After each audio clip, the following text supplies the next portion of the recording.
নতুন সরকার ক্ষমতায় আসার পর থেকে অর্থনীতিতে ইনহারেন্টলি আওয়ামী লীগের যে ধ্বংসনামা, যেটা ইন্টারিম সরকারকেও ইনহারিট করতে হয়ে চলেছে এবং সেটা এখন নির্বাচিত বিএনপি সরকারকেও এই ঘানি টানতে হচ্ছে।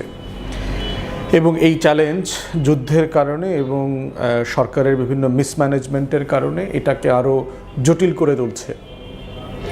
প্রথমত দেখেন যে আমাদের যে এনার্জি ক্রাইসিস যেটা চলছে, এটা যতটা না ইরান যুদ্ধ ড্রিভেন, তার থেকে বড় হচ্ছে এখানে গভর্নেন্সের ইস্যু খুব মারাত্মক।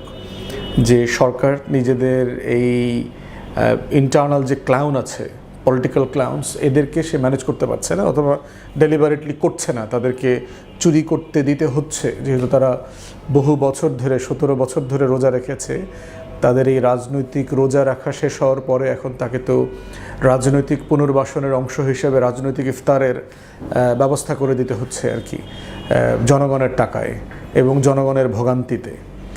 তো এর মধ্যে যোগ হচ্ছে যে ট্যাক্সের যে আদায়ের হার যেটা প্রেডিক্ট করা হয়েছিল, তার ভিতরে বিশাল গ্যাপ আছে। ইতিমধ্যে ফাইন্যান্সিয়াল ইয়ারে 9 মাস চলে গেছে, আরও 3 মাস আছে, ঘাটতি হিউজ। এবং কোনোভাবেই এই টাকা এনবিআর কালেকশন করে দিতে পারবে তার কোনো সম্ভাবনা দেখতে পাচ্ছি না। তো সেই জায়গাতে একমাত্র সুখের খবর হচ্ছে যে এবারও আমাদের যে অর্থনীতির বাস্তবতা যেটা চলছে, ওয়ার্ল্ড ব্যাংক বলছে যে মাথাপিছু হার, বাৎসরিক আয়ের হারে আমরা হয়তো ভারতের থেকে এবার এগিয়ে থাকব। তো এটা একান্তই একটা অঙ্কের ব্যাপার, এটা জনভোগান্তি লাঘব করবার ক্ষেত্রে খুব বড় জায়গা না।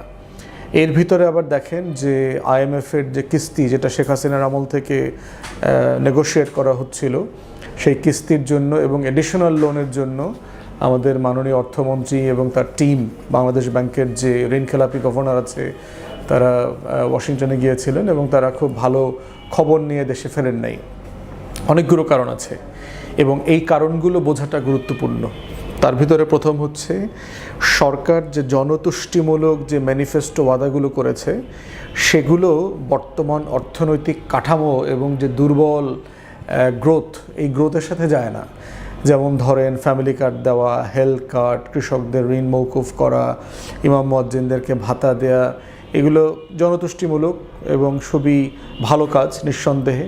কিন্তু আমার যে টোটাল সোশ্যাল ওয়েলফেয়ার বেনিফিট যেটা আছে এক্সিস্টিং, সেটার সাথে এটাকে সমন্বয় করা, সেটা পার্লামেন্টের স্যাংশন নেওয়া এবং এটা ফেজ আউট করার ক্ষেত্রে আমার যে অর্থনৈতিক সক্ষমতা আছে বর্তমানে, সেটাকে মাথায় রাখা হয় নাই। এই জন্য ওয়ার্ল্ড ব্যাংক মোটেই এই কাজে সন্তুষ্ট না।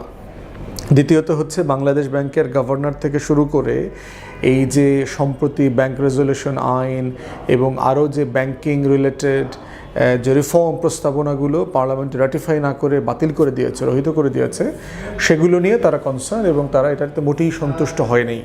ইভেন ব্যাংক রেজুলেশন আইন তো কমপ্লিটলি ড্রপ আউট করতে চেয়েছিল সরকার, সেখানে বিশ্বব্যাংক বাইরের প্রেশারের কারণে তারা রেখে যেটা করেছে 18 ক সংযুক্ত করেছে, যেটা তাদের নোট অফ ডিসেন্টেও পূর্বে ছিল না। এবং এটা করার মধ্য দিয়ে যেটা হয়েছে যে তারা মানে পরিচিত ঋণখেলাপি যারা আছে, অলিগার্ক যারা আছে, সালামের মতো, তাদেরকে তারা আবার ব্যাংকিং ইন্ডাস্ট্রিতে ফেরত নিয়ে আসার পথ খুলে দিয়েছে।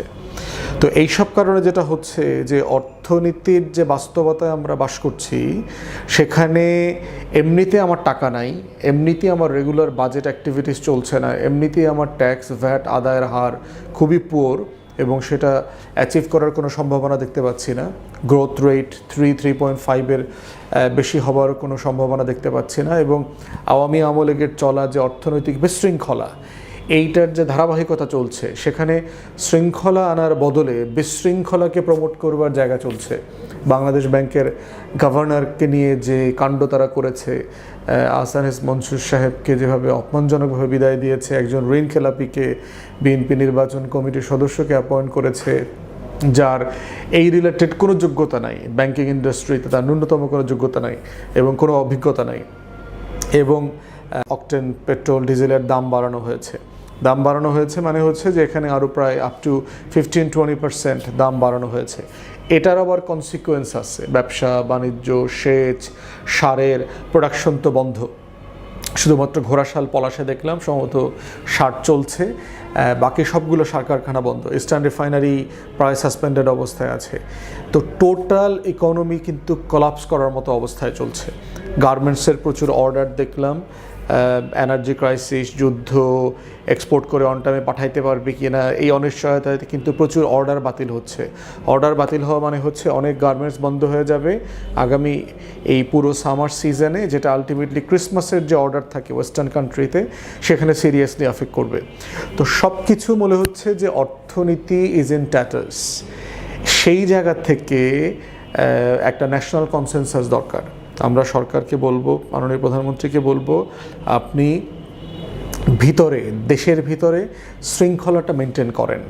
ছাত্রদল যে পরিমাণ উশৃঙ্খল আচরণ করছে, আপনার বিএনপির নেতাকর্মীরা সারা দেশে যেভাবে চাঁদার সাম্রাজ্য তৈরি করেছে, সব জায়গায়, গ্রামে গঞ্জে, হাটে ঘাটে, মাঠে, সরকারি অফিসগুলোতে, এই জিনিস যদি আপনি লাগাম টেনে ধরতে না পারেন, ছাত্রদলের গুন্ডামি মাস্তানি আর হচ্ছে আপনার দলের চাঁদাবাজি, তাহলে যেটা হবে, বাজার অর্থনীতি যে কষ্টে আছে মানুষজন, ক্ষোভে কিন্তু ফেটে পড়তেছে। 12 ঘন্টা 14 ঘন্টা 16 ঘন্টা পেট্রোল পাম্পের সামনে দাঁড়ায় তেল নেওয়া, অকটেন নেওয়া, কৃষকরা ডিজেল পাচ্ছে না, তারপরে হচ্ছে সার পাচ্ছে না, সংকট। এখন বড় মৌসুম চলতেছে বলে এটা গায়ে লাগতেছে না, কিন্তু আপনার জুনের পর থেকে যখন আবার নতুন মৌসুম আসতেছে, তখন কিন্তু এটা নিয়ে একটা ম্যাসিভ আউট অফ কন্ট্রোল সংকট তৈরি হবে। যেই সংকট আপনারা কীভাবে ডিল করবেন তার কোনো জেনুইন রোড ম্যাপ আপনাদের কারো কাছ থেকে আমরা দেখতে পাচ্ছি না। মাননীয় প্রধানমন্ত্রীর কাছ থেকে যে লিডারশিপটা দরকার ছিল, সেই লিডারশিপ আমরা দেখতে পাচ্ছি না। অধিকাংশ মন্ত্রীরা খুবই অদ্ভুত আচরণ করছেন, অ্যামনেশিয়াতে ভুগতেছেন। তাদের ন্যূনতম বাস্তবতা, সমসাময়িক আকাঙ্ক্ষা, মানুষজন কি চায় না চায়, সেগুলোকে পাত্তা দিচ্ছেন না। এর বাইরে আবার জুলাই সনদের বিতর্ক লাগায় রাখছেন হুদাই, কোনো অপ্রয়োজনীয়। অতএব সেই জায়গাতে আমরা বোধ করছি যে অর্থনৈতিক এই সিচুয়েশন হ্যান্ডেল করতে না পারলে সরকার পরিচালনা করতে পারবেন না, খুব জনরোষে টার্ন করবে। তার সাথে যদি পলিটিক্যাল ক্যাওয়াস যোগ হয়, আপনার দেশ চালানোটা কিন্তু প্রায় অসম্ভব লেভেলে চলে যাবে।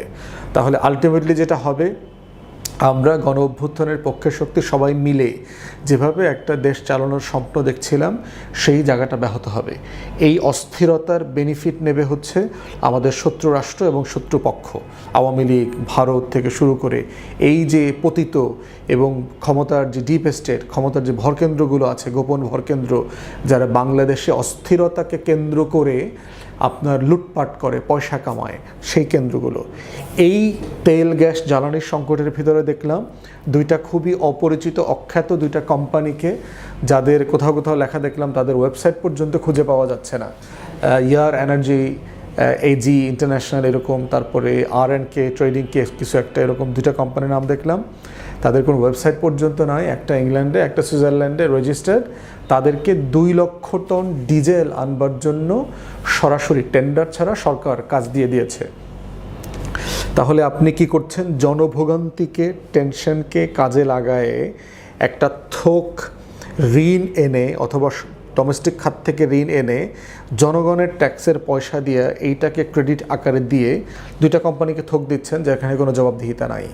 তাহলে এই যে জ্বালানি খাতে ব্যাপক লুটপাট এবং দুর্নীতির জবাবদিহিতাহীন বাস্তবতা দেখতে পাচ্ছি, এই সবটা মিলিয়ে ম্যাক্রো ইকোনমি কিন্তু অলরেডি যথেষ্ট প্রেশারে আছে, আরও প্রেশারে পড়বে।